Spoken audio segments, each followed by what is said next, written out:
Okay, hey friends, my name is Sunan Sharma. I'm an agile consultant based in Den Haag in Netherlands, and today I'm super excited because first time someone joining us from Google. So friends, today we have Karthik Reddy with us. He's a technical program manager in Google based in Phoenix, United States. And friends, before we start our session with Karthik, if you are new and watching this video first time, please browse our channel, and if you find something interesting or value, please do subscribe for more similar videos in future, and don't forget to hit like button. Your one like is a big motivation for us. So let's get started. So Karthik, welcome, and it's such an honor to have you today with us. And welcome and thank you for your time. I'm pretty sure that a lot of people will learn from your experience today. So why don't you tell us about your journey from India to USA and finally to Google, Karthik? Welcome. Sure. Thanks for the intro, Sunanda, and I'm very excited, and it's an honor to share my experience. I don't know how exciting it'll be, but it'll be real time, and hopefully, at least some souls will be inspired, and they'll make it big. So, with that said, quick background: I did my bachelor's from 2000 to 2004. I'm from Hyderabad, AP, Telangana, whatever you want to call it. So after my bachelor's, I straight away headed. I landed in US for my master's. I did my master's in computer science from University of Illinois Springfield, and I took my sweet time, spending time at college with my friends. So I walked out in 2007. I graduated in 2007. So I took my good sweet time there. But the good thing was part of it to do with my assistantship as well. So they were paying my fees and stuff. So I just relaxed a bit, I guess. I was not so serious about career at that point of time. But anyway, walked out 2007. I started my first job with Western Union in New Jersey as a consultant contractor. I spent a good year there, started as a business systems analyst, junior, entry level, obviously. And then after an year or so, I got an opportunity. I learned about this Oracle upgrade that was happening, ERP system, and I went spoke to the delivery manager, and I showed interest. The good thing was that they knew me from my work, and even though I did not have the technique, experience like coding and stuff, they interviewed me. Theoretically, I was okay, so I was picked up for that job. But the only caveat was it was a remote job because the team was all around the globe, and there was no location for me. So it was exciting. Early in your career, remote job sounds, geeky. You can travel, all that good stuff. So I took up. So I spent a good 3 years there. But 2000, 2007, 2008, the recession hit. Everything was going downhill. So maybe that was a blessing in disguise for me, because I was an entry level guy. They were not paying me hundreds, so they kept me, but I had to wear multiple hats, and that was good learning for me. I was a business analyst. I was a project manager. So I was gathering requirements. I was driving everything from schedule, scope, resourcing, everything. I was managing some of the tools, and I was also coding. I was the lone production support guy here in the US during onshore hours. So that was good. I learned a lot of stuff there. So stayed there for 3 years. But working from home was taking toll over me, because I was not able to spend time with experts. I was not doing enough, I thought. So I had to move to Phoenix, Arizona for family reasons. And I got an opportunity to interview with American Express, and I readily accepted. Amex is a very well-known name. So I got selected. I was the lead BSA for one of the programs, first of its kind, frankly speaking. So I spent a good one plus years there as a contractor, but eventually I wanted to turn full time, and then came the biggest break, I would say, because I joined US Airways, the fifth largest airlines in US. It's not the world's, but US. And fly for free across the globe. Sounds interesting. I took up the job. I started as a BSA there again. Then within a year, I was promoted lead BSA. Then after an year or so, we merged with American Airlines to form the biggest airline in the world. And I converted to a project manager. And I So overall, I spent like close to 8.5 years with American Airlines, US Airways / American Airlines, until COVID hit, I guess. So roundabout when COVID hit, I was getting stagnant. I felt that because I was being promoted from roles and responsible standpoint, but the career ladder wise, the title wise, I felt it was stagnant. It was time to move on. So luckily, I ended up with SVB, Silicon Valley Bank. It's one of the banks, financial institutes, but it's a different kind. They lend to a lot of startups and stuff. So it's a different. It's not consumer banking. They have small portion, but mostly it's to do with startups and stuff. It was very fascinating journey. I started with them in June of 2020, and yeah, it was an amazing organization. If not for Google, I would not have left SVB, frankly speaking. And I was the technical program manager for uh, architecture, enterprise architecture. I was supporting the city organization, so it was amazing. I had to work with Microsoft suite of applications, and I did a lot of automation using Power Builder, all that good stuff. Power Automate, sorry. So flows, all, but it was short. Then Google opportunity came. So one thing with Google opportunity, it takes a while. So you have to be very patient. You can't rush. So then came the opportunity, and I grabbed it. I worked hard, and eventually I landed. I started with them late 2020. So next month it'll be my first anniversary. I'm very excited, and I am thankful for the opportunity, and I can't say enough. I'm just blessed. So that's my journey in a nutshell. But as we go along, I'll talk about what I did to work on different things, and what kind of certification, all that good Sure, stuff. sure. Definitely, definitely. We'll get to know a lot of things about you. So Sure first thing. of all, thanks. I would say it's an incredible journey. Friends, whatever I have seen so far, whatever Karthik told me and to all, I mean, anyone can do that. That's what I was just, it's a take note from me, right? The way he started initially, if you can see, he's not that much serious, but then when he take the charge of his career, and this is what I think youngsters can do, right? Nowadays sometimes people are not more focused toward their goal, but then once you are focused, you can achieve anything. I mean, sky is the limit for us. So that's a keynote for me, Karthik, from whatever you told me. And friends, anyone can be in Google. Karthik is our live example in front of us. I've seen a lot of people who are still very fascinated, okay, I cannot make it to Microsoft or to Google or to Facebook. But nowadays, if you have that will of, obviously the opportunity should be there, but then keep on trying. That's the keynote for me, Karthik. So with this, thanks, and let's get started with the Google interview process. How's your experience? And as you mentioned, it take a lot of time. So why don't you share each and everything? How you apply from you, where we apply, because still people are a lot of confused, like whether Google posts their job on websites or on their own career section or with your referrals or a lot of things. So Karthik, please help us with the interview process for Absolutely. Google. Absolutely. And before we get into the actual end-to-end process of the Google interview, I just want to share something, right? As I said, I've been through American, I've been through SVB, but one thing I have learned over the course is I have applied to a lot of jobs. Like I was desperate at one point, frankly speaking, during my 2018-19 period. I was desperate. I started applying for a lot of jobs, and Google was not one of them, just so you know. And I had a LinkedIn profile. I thought people should be able to go through everything, and they should be able to reach me because I know what I'm doing.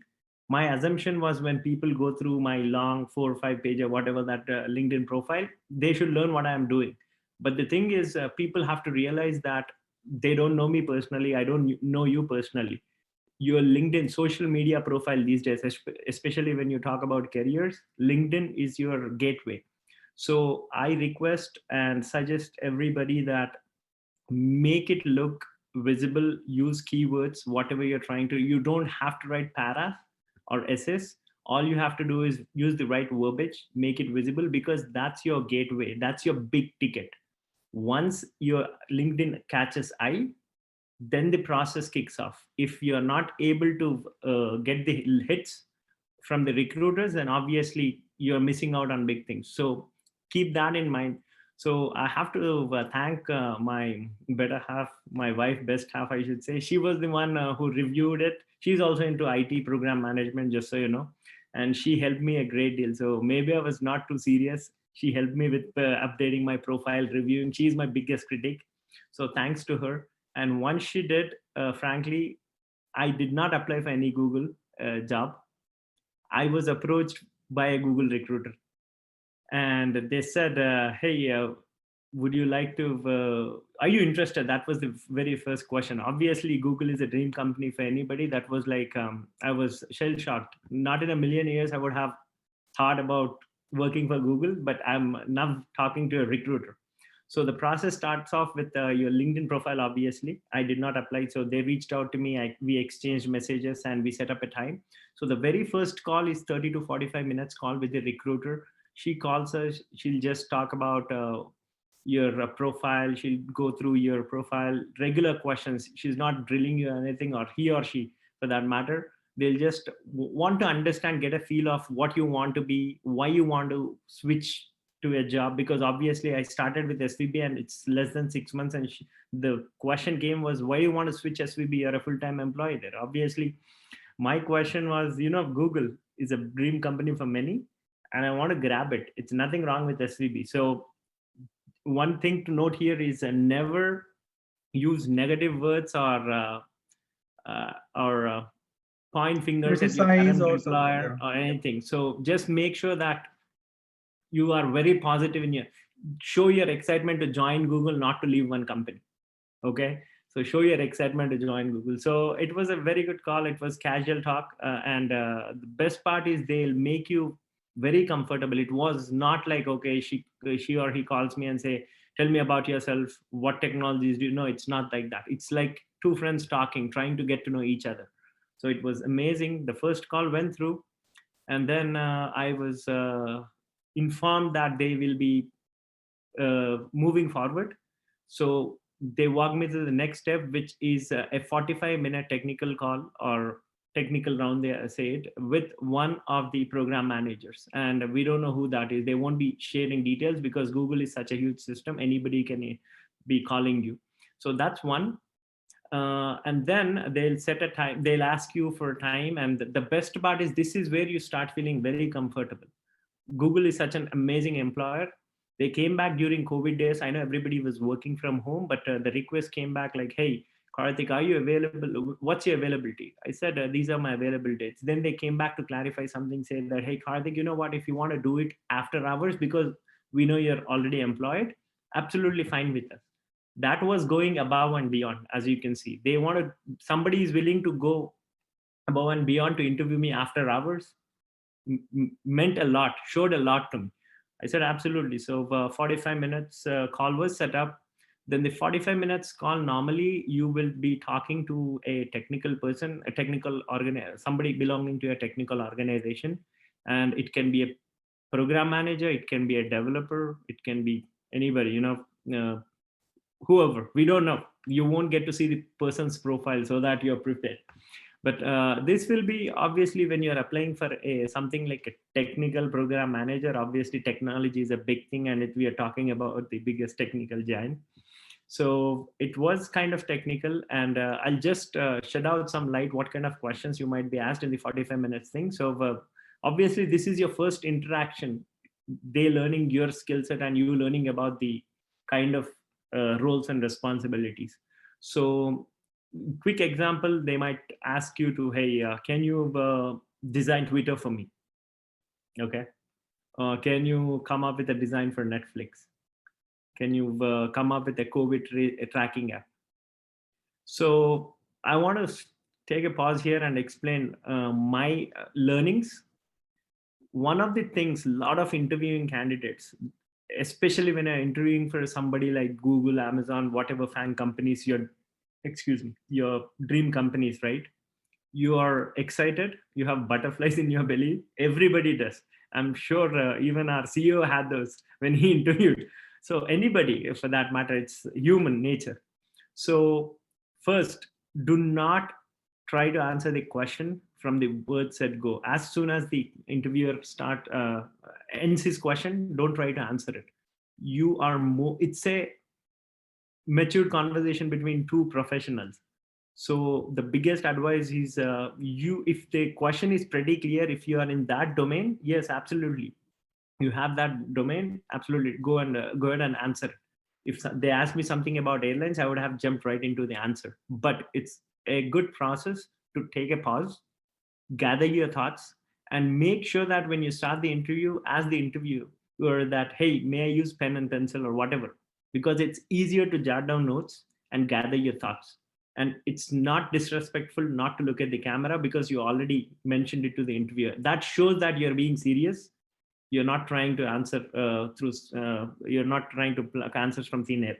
So make sure you take that pause, 30 seconds. Don't make it a 2-3 minute pause. It will be awkward silence.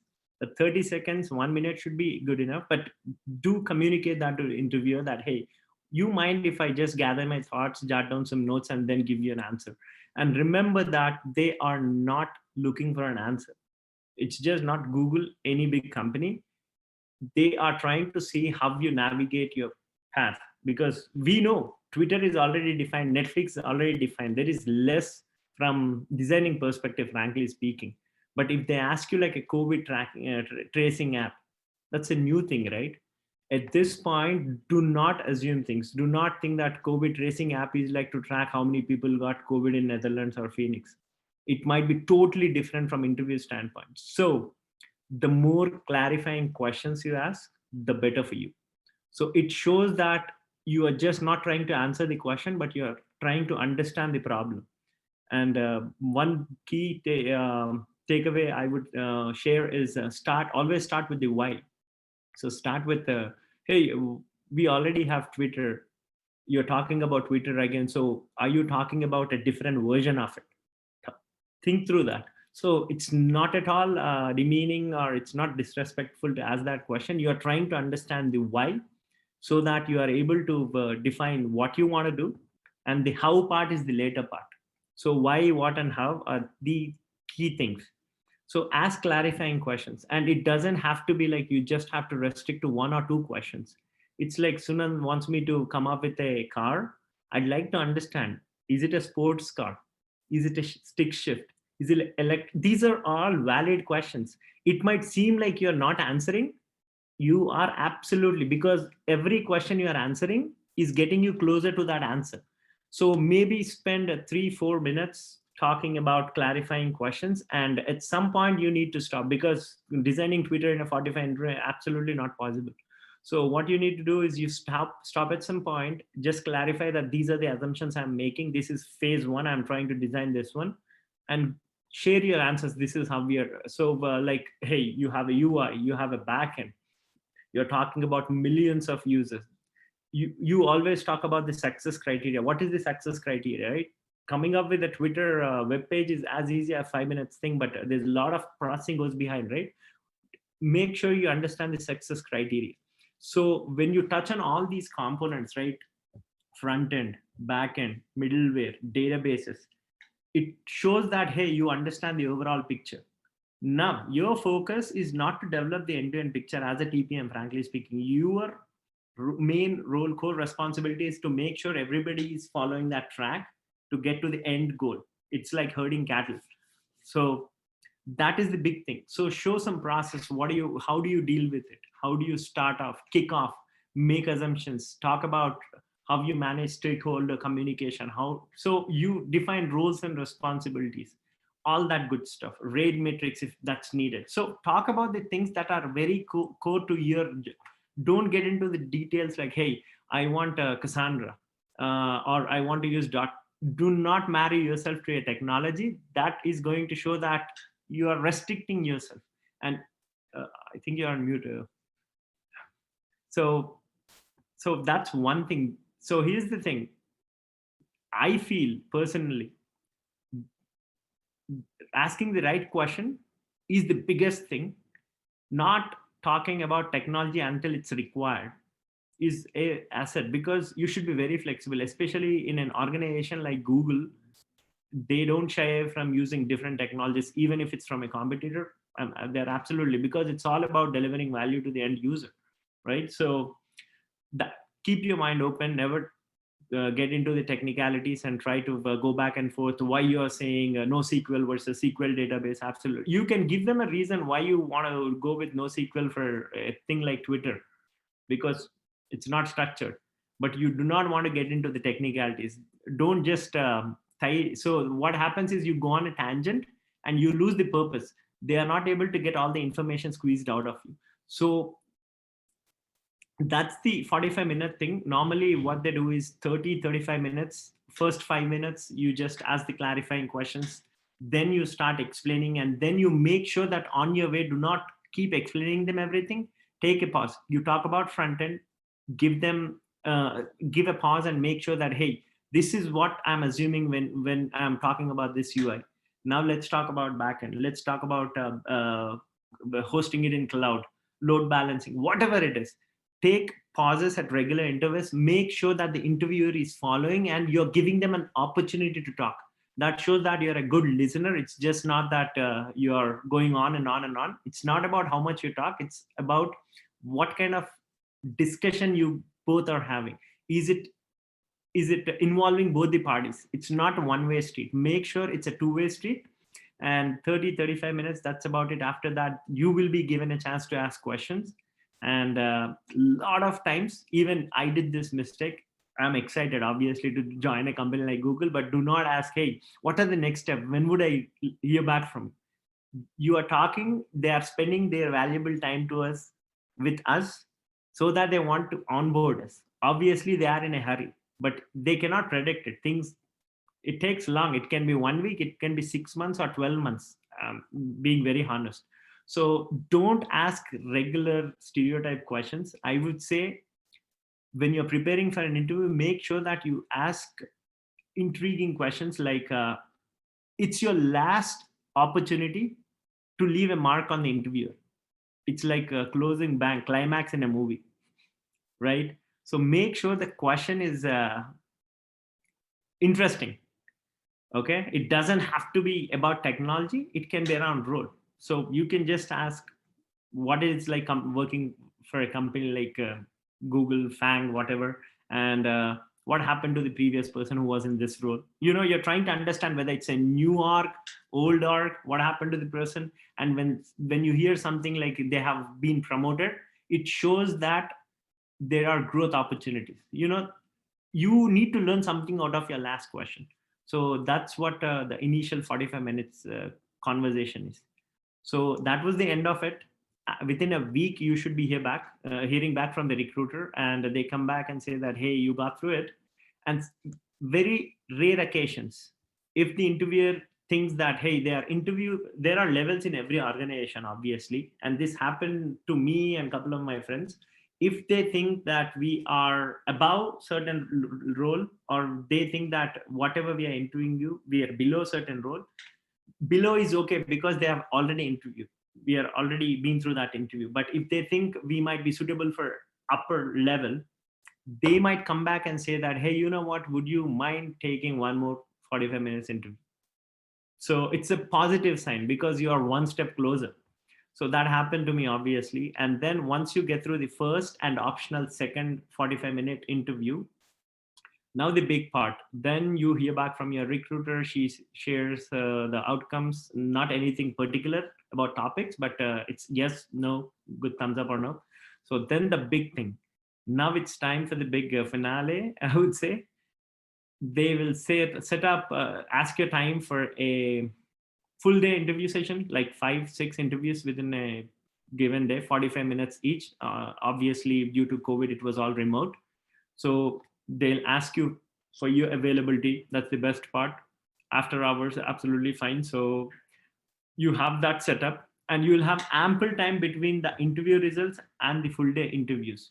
The reason for that is what happens between these two things is your recruiter, he will be reaching out to you. He'll be spending good 30 minutes, 45, 1 hour, explaining the whole process, what it takes, how you need to prepare, what are the resources. And a lot of people are unaware of this. Even I was unaware of this when I read it online. I thought it was just thing that used to happen when Google was small. No, it wasn't the case. So recruiters do spend a lot of time with you. The reason is they are having 5-6 different resources invest time in you, taking away time from their day work or after hours, and they're investing time to interview you. Okay, it's like they really want to onboard you, so they want to see you succeed. So that's a very positive sign. Obviously, I have not seen any other organization do it. So that was the best part. They'll walk you through everything, the end-to-end process, and they'll tell you that this is time consuming. Take one step at a time. First thing, the big day, 5-day, 6-day interview. Get past that, and then we'll talk about the rest. So they'll prepare you, they'll share video links, and obviously I work for YouTube vertical within Google. So a lot of YouTube, they'll share the links, obviously, and you can do it personally as well. You will find a lot of Googlers talking about the interview process. So they'll talk. So that's the best resource. Search YouTube. I'm just marketing my team here. So after can we get that, some link from you? Maybe I will put in the description below. Maybe if I can get absolutely, some links. I can Yeah. share. Yeah, I will guys, I will put that links over there. Yeah. Yeah. And one other thing I forgot to mention is that when the recruiter is talking to you for the 30-45 minutes, you don't have to take notes, because he'll be sending you a very, very detailed note. So that's the best part. You can just focus on what he's talking about and gather it. So that's that. And then the big day arrives, 5 interviews. The best part, first couple of minutes at least, this is personally, it can be different for different folks, but they make you feel very comfortable. Okay, it's like easing questions so that they want to get the best out of you. It's not like that I want to show how technical I am and show you. No, absolutely, that was not the case. And I've experienced some of that in the past with other employers, but Google was totally different. So 45 minutes normally, if you're applying for a tech role, it can be different. I can just talk about the technical program manager role. So technical program management, you have 1 or 2 technical rounds and 3 or 4 rounds of project management, your aptitude, all that good stuff, analytical skills, whatever. So when I say 1 or 2 of technical rounds, it can be coding, depending on which team you're ending up, or it can be just purely architectural. So I was I don't know, I've not coded much in my life, but I got interviewed on cloud technologies. So I recently got AWS certified just before this. So I was lucky enough, and I was able to get through. So yeah, I mean, that's the thing. So after the 5 interviews, okay, one other thing is at the end of each interview, you will be given 5 to 10 minutes to ask questions. That's the best part. So 45 minutes, it's not, they just don't cramp it with questions. They'll give you ample time to ask questions, and make sure you list out the questions. Questions are very important. First point, before you answer, take a 5, 10, 30-second pause to gather your thoughts. Give them the best possible answer. If you're not sure of something, you can ask clarifying questions, cool off your nerves, and then answer it. And you don't have to answer something you're not comfortable. Frankly speaking, they won't ask you what do you call mind twisters or whatever those questions are. It's not like, no, they are pretty standard questions, frankly speaking. So you should feel very comfortable.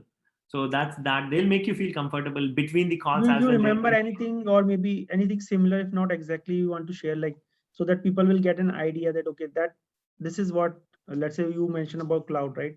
So, okay, so in cloud, you might get this sort of questions, something like that. If you want to So share cloud is something. a very vast subject, Sunand. I can't speak about the exact interview questions, though I remember, Not but I'll exactly, give you but an maybe example little bit. during my preparation, right? I'll give you an example. Especially with technical program management, sometimes you get to be very technical, obviously, and sometimes you just have to be on the management side of things, just program management. You are influencer without authority, they say, right? So in that case, what happens is they might ask a question. This is all from my preparation, just so you know, not exactly the questions. They might ask something like, hey, can you explain what is crypto to a 6-year-old and a 60-year-old? it's a very, and here's the thing, the best part is there is no right answer, no wrong answer. This is a very, seems like a tricky question, but take your time, try to simplify what Bitcoin is in your mind, crypto, whatever, and then try to come up with the best explanation. And then there can be back and forth. You can tell them whatever, right? It depends on a lot of different things. So it seems tough, but if you gather your thoughts and do your best, you will get through. And not every question will be like this. You're talking about program management. They would like to understand what's your program management style.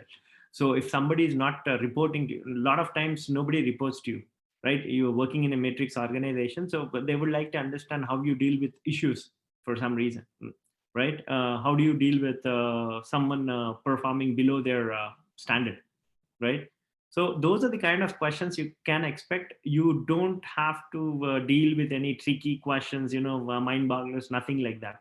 So lot of things people put on YouTube and Google, like, okay, this is Google question, this is like that, but that's not the case.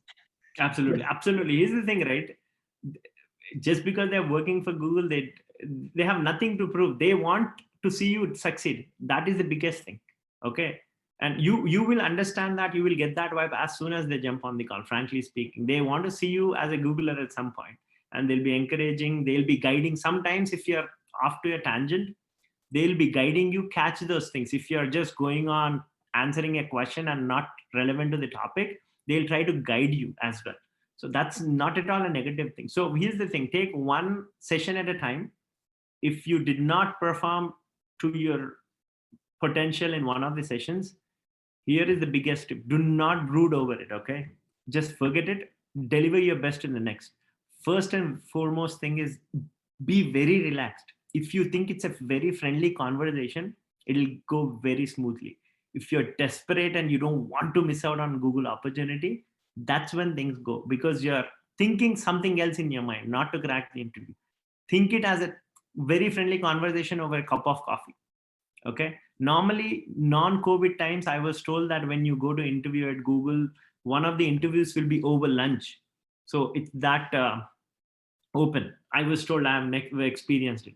So treat that, cool your nerves, take time, take pause, and make sure you prepare questions and try not to repeat the same question across all the 5 or 6 interviewers. Okay.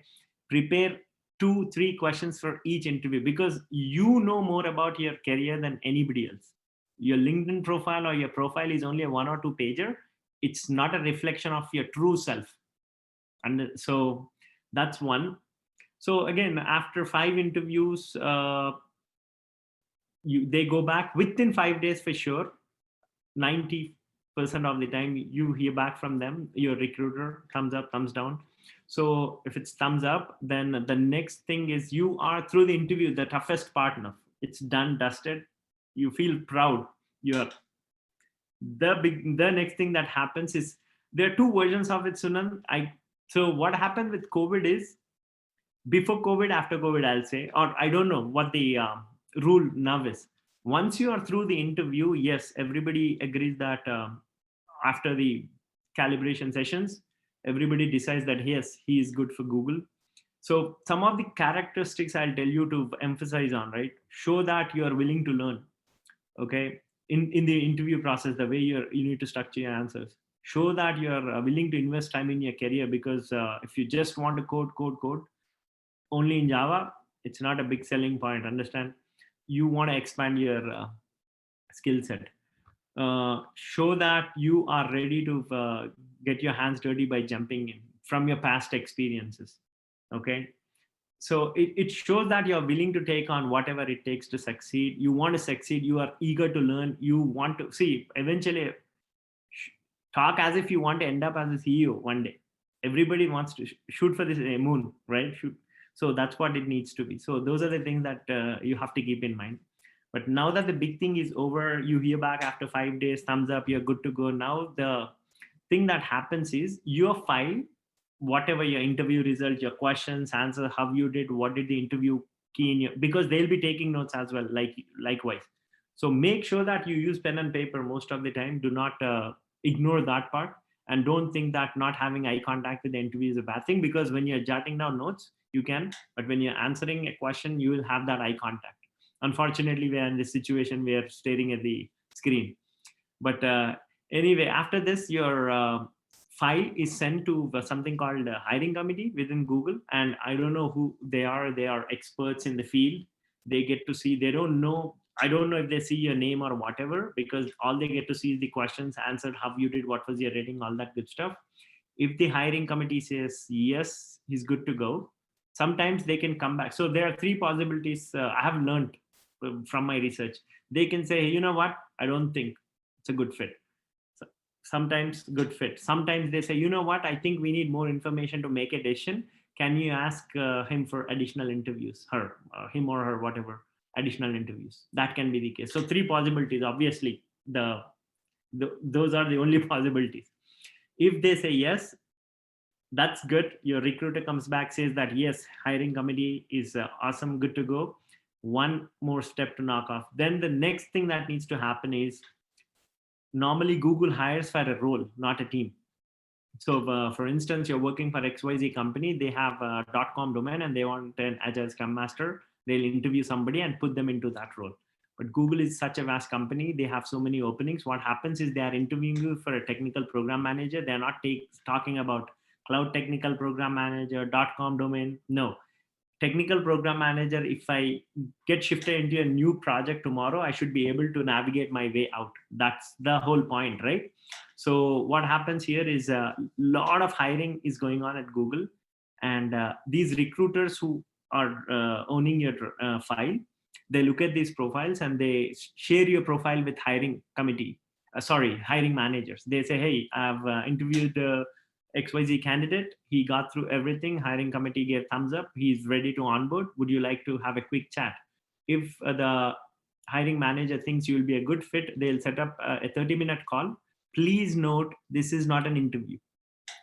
This is an opportunity for you to talk to the team, learn more about the team, just a 30-minute call, so that you learn more about the team, and it's an opportunity for you to say no at times.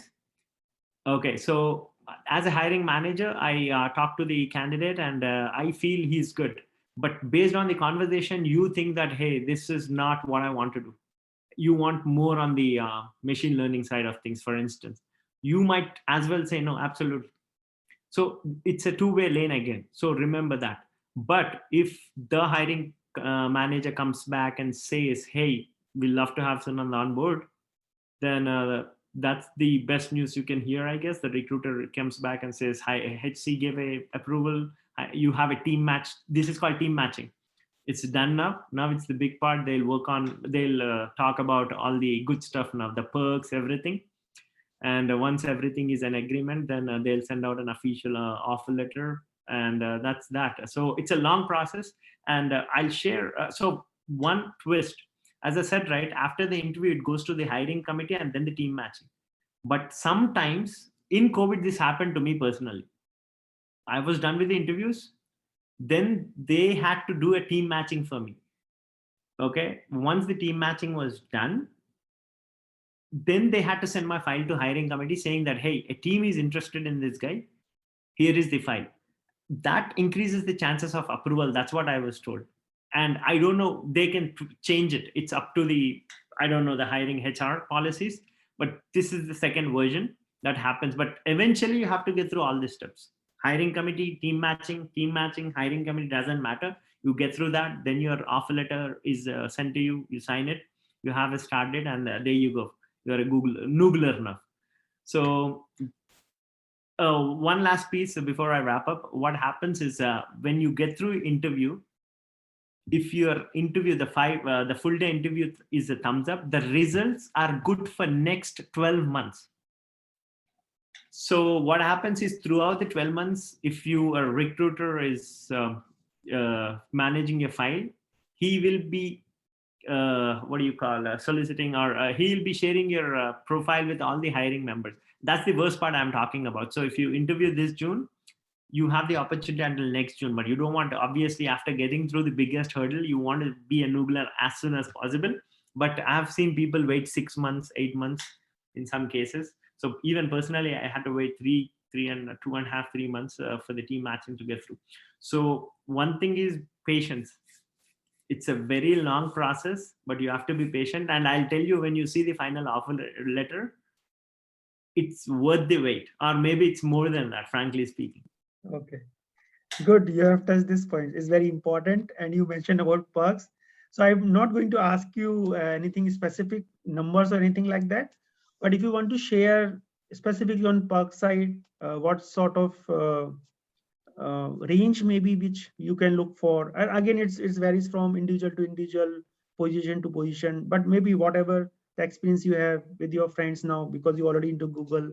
Um, and it's not only about the monetary benefit, but more than that, like what are the training programs or other perks, let's say vacation on holidays, something like that. We had a lot of things about inside the office of Google. So we have seen a lot of things, right? Maybe due to COVID, you do not get a chance to go into Google, I mean, in office as such, but if you can just share some of the perks so that our viewers will be excited a little bit more about Karthik. Yeah. So let me start with the biggest thing. Obviously, everybody wants to make money at the end of the day. So I'll give you a real life example, just so it'll answer your question, what it is like. So when I joined Google, one of the guys reached out to me on LinkedIn, and he said, "Hey, I've been reached out, but I've been applying for jobs and stuff, and I'm applying for TPM role. This is how much I'm making. Do you think they'll make whatever that is?" I only told him one thing, and this was the very first step. He just got a recruiter call. XYZ, first get through everything. Okay, when you sign the dotted line, you don't even ask negotiate. Okay, they will pay you the best, because Google is very competitive, right? They don't want to lowball you, obviously. And eventually he joined the company June of this year, and I asked him, do you have to worry about the money? He said, absolutely not. So that's how it is. They are very honest, very open. And the good thing is, you can search online. Google encourages people to share their salaries. Of course, you don't have to share your name, everything, but your level, all that good stuff. So they encourage open transparency. It's not like somebody TPM level XYZ makes 100K and somebody in the same level makes 600K. It's not like that.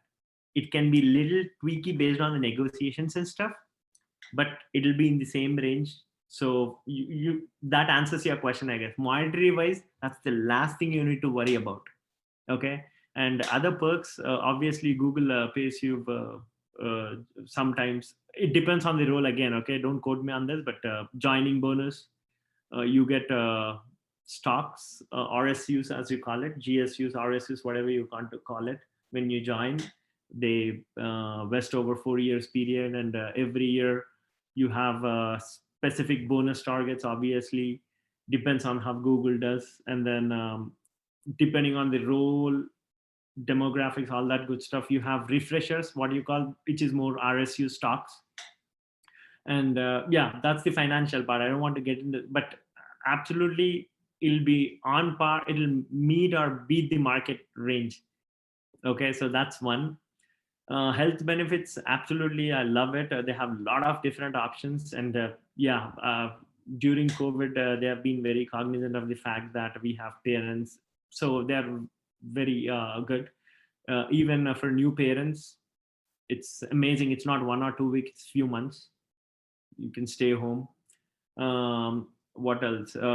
Standard 3 weeks vacation. Obviously, they have holidays and stuff. They have see, this quarter we have couple of refresher holidays. We call it Sundar days because Sundar issued them. So it's last Friday, for instance, it was like a reboot, low take off and refresh. So that was that. What else? Education. That's one of the biggest thing. Google has so many what do you call, venues to expand your skill sets. Internally, we have so many things. Obviously, Google, you can search. Internally, we have our own search. We have a lot of stuff there. They reimburse you for any educational stuff. Not only that, even if you want to spend part of that money to do anything, like you want to learn swimming or cooking, culinary, they'll reimburse 1/3 of that, like that, something like that. So they have, it's pretty amazing. Like we just recent. So yeah, I mean, you have ample resources for from educational standpoint, and they want to encourage. They want, it's kind of mandatory. You need to spend. And when you join Google as a Googler, you have sessions every month. First couple of weeks, you'll take a lot of trainings. And even after the first month, you will get notified that you need to finish some of the courses. That's the best part. So yeah, that's that. And what other benefits? Okay, I have heard about this, have not experienced it. Obviously, Google offices, the best. They have different sorts of food. I'm a foodie. Good that I'm not in office because I'll be putting on more weight. But yeah, they have amazing places. They have I've heard about the sleeping bins or sleeping pods, they call it. It's like voice proof within the office if you want to take a break and relax. They give you massage points at the end of the day. They have laundry days. When you're busy, you can just take your, they have on-site gyms, obviously, personal training, a lot of good stuff. I can't speak enough for the on-site. Karthik, you have to promise us one thing, and I just want this, obviously. Whenever you will go to office, whenever, you have to make at least a 10 minutes video for us. Whatever things you have mentioned about, we are super excited to, at least we can watch all those things. We have seen in somewhere here and there in bits and pieces. But if you got a chance, and if it's allowed by your, I'm sure it will allowed by your company. So you just take a round, like, okay, I'm just going to share, some of my things in office, whatever you guys are doing, and something like that. That will be super fun for all of us to watch it, Karthik. That's a minimum I can expect from. Absolutely, Sunanda. I can't wait to be in office. I can't wait to lay my hands on the badge because I don't have a badge yet.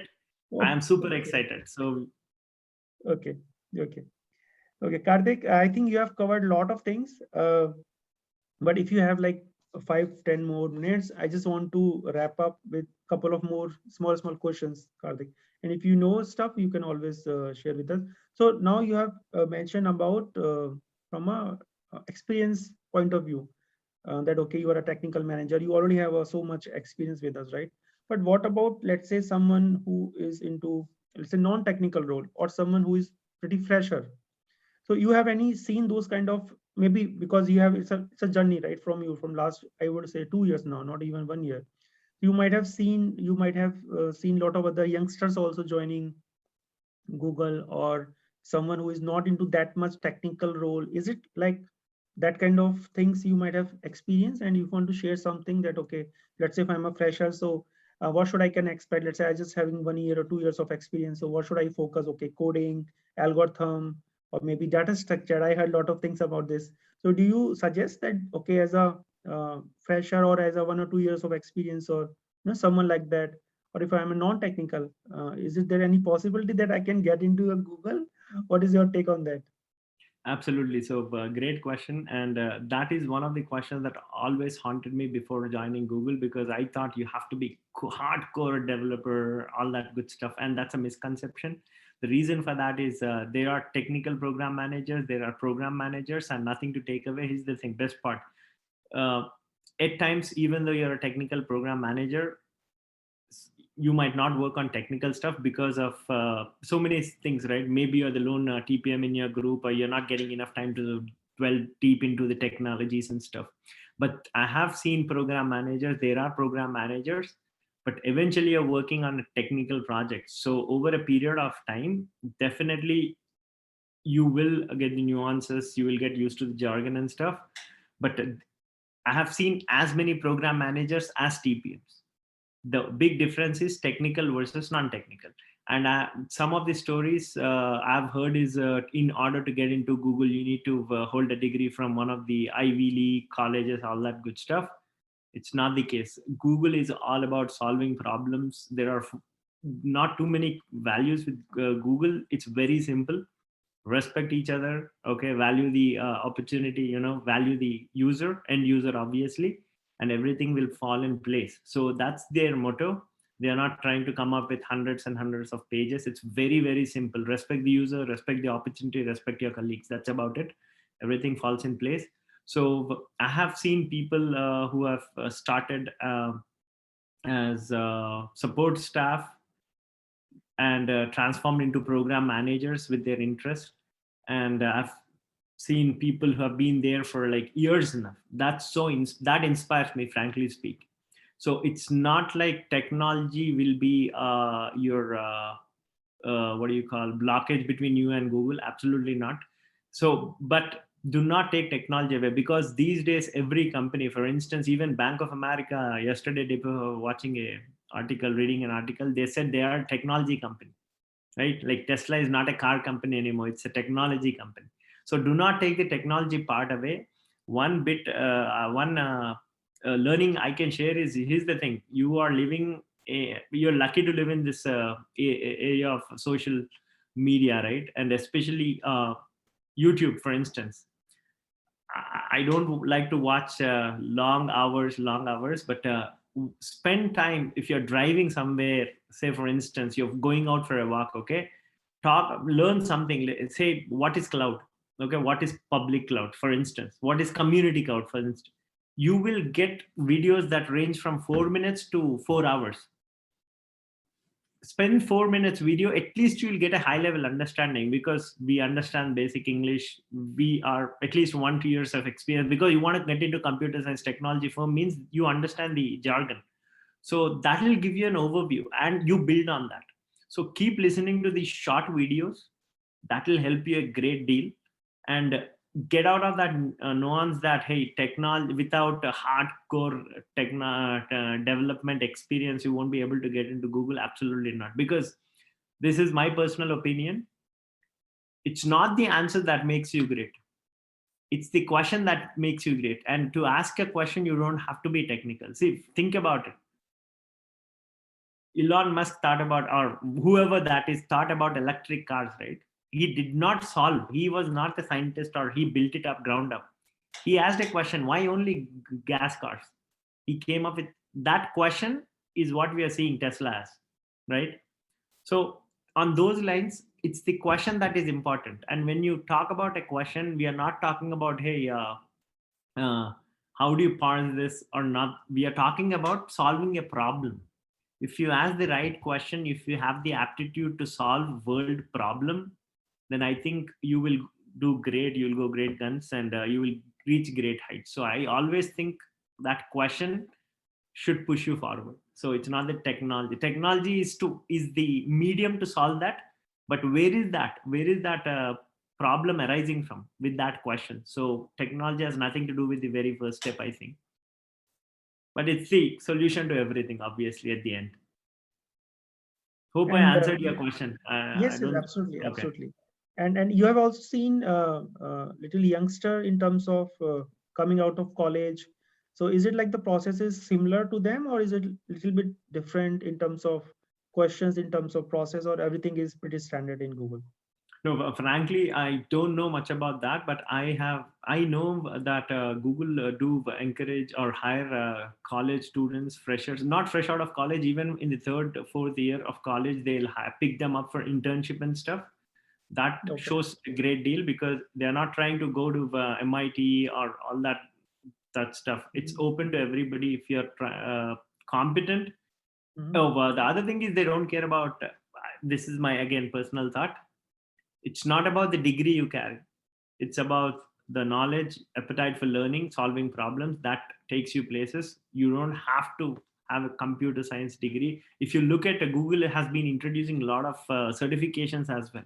And if you want to be in project management or cloud, whatever, if you can get a couple of those certifications, that shows that, hey, you're already working used to their product, that will get you one step closer to your dream.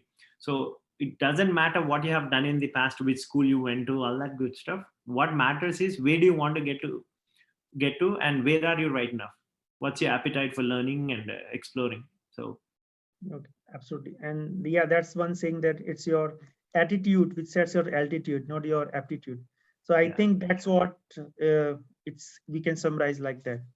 Okay. Okay, Karthik, I am sure like you have given a lot of time. It's almost 1 hour now.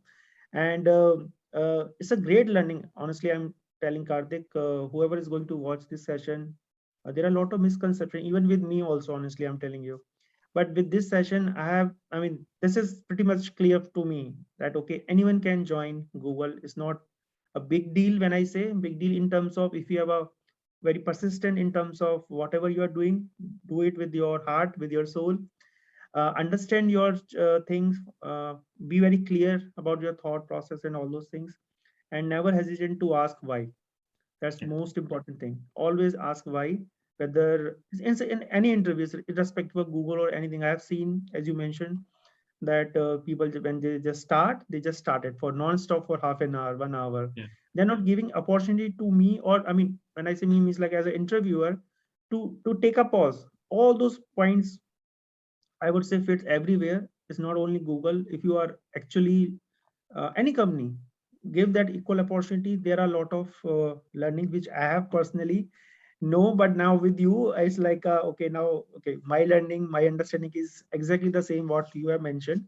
So it's a great learning for me as an individual, and I'm sure a lot of people who is going to watch this definitely going to learn a lot of things, Karthik. So I hope like we will maybe some more time we will catch up maybe on different topics, and maybe you have promised us whenever you will go to Google, you will share one 10 to 15 minutes video with us, right, Karthik? Absolutely, Sunil. And one thing I would like to add is here's the thing, right? I'll stress this point.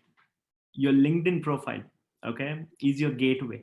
Make sure that is the first thing that attracts people. That is the first step. Make Get as many clicks as possible. And how do you get clicks? With keywords. Get some certification under your belt, and not much, but at least spend 20-30 minutes every day learning about a topic. Okay, you have Udemy, $10, you can get a course. That's how I got my AWS certification, $10, and I got it. Think about it. Yeah, I'm not spending thousands. Self learning, that's the best part. 30 minutes, not more than that. Worst thing that can happen is you apply for a role, you get interviewed, you get rejected. What happened out of this? You learn something out of it. It's not going to go down the drain. See, you know what a failure is? Failure is not about success. It's about not trying. If you're not trying, you are a failure. If you are failing, that means you are doing something. Keep doing that, and success will eventually come, because it's just a different format for a failure. That's it. So Great, hope that great helps. thought. And last thing, keep reaching out to people, because one thing I do on Absolutely. my LinkedIn is I get connections, I get questions. Obviously a lot of questions are like pretty straightforward. Can you refer me to a role in Google, or do this, do that? I take the time to respond back and explain that, hey, this is how it works. You need to do this, you need to do this. And if they are willing to, I'll jump on a call and explain, because somebody did that to me in the past. I'm just passing it along. And don't hesitate to reach out on LinkedIn, make connections. That's not a bad thing. Worst case that's going to happen is the other person is not going to add you. It's not going to impact you anyway, but if they add you, you'll get to learn their shares, how they, what kind of articles. Your circle is expanding, and when you Absolutely. got a question, they'll be willing to jump in eventually. It's not that they're trying to ignore you. Some people are busy. Just expand your LinkedIn community, whatever. So do keep doing Absolutely. that. Watch short videos and learn something new every day. Yeah, that's all I got. Thanks all, Karthik. I think this 1 hour is equivalent to 5 years or 10 years of experience. Honestly, I'm Oh, telling you. absolutely. No, No. no, I'm telling you honestly because you have summed up really good points. If someone is, I will go back and again read this session again because there are many key takeaways, guys. I'm telling you honestly, whatever he has shared, whatever is my small learning, I'm telling you honestly, he has shared a couple of very small points which people forget sometimes, you know. So that's really a good, Karthik, on your part that you have shared in detail whatever is your experience. I'm definitely pretty sure that people will learn out of it. So thanks a lot, Karthik, for your help, your time, and yeah, Oh, all the absolutely. best. All the best Thank is you. your one first year. I will sure that you will have many, many more years in Google, and maybe you will have a good progression over the period of time in Google. So Karthik, stay with Google now. Do not jump anywhere else. Thank you. Thank Okay. you. It's my dream, my dad's dream. So I'm so glad. And thanks for having me. Absolutely loved it, because I want to share my experiences. It's not because I'm extraordinary or something. I want to inspire somebody. If I can do it, absolutely anybody can do it, because I know what I am deep inside. It's just that I'm slogging. Did not give up on my dream. I failed a lot of times, but eventually success knocked on my door. So if I can do it, absolutely anybody can do it. And Sunand, as promised, I will share you my first day at the office. I'll record, I'll send it to you. Apart from that, I'll also send you a couple of links, as we talked about, the resources I rely on. But frankly speaking, don't even have to look at my links. Just Google. You'll find the answers. Everything is there in Google. Yes. Okay, so just Google it, Google. Okay. Yes. Hey, thanks a lot, Karthik. It's a really a wonderful session. I am telling you, Karthik, honestly. So thanks a lot, Karthik. Loved it, Sunand. So yeah. So thank you guys. With this note, we are just ending this session. I hope you have learned something out of it. And please give a thumbs up for this session. And obviously, we will have few more sessions with Karthik in future if time will permit. So thanks, everyone. Sign off. Yeah. Take care, Sunand. Bye. Bye. Bye now.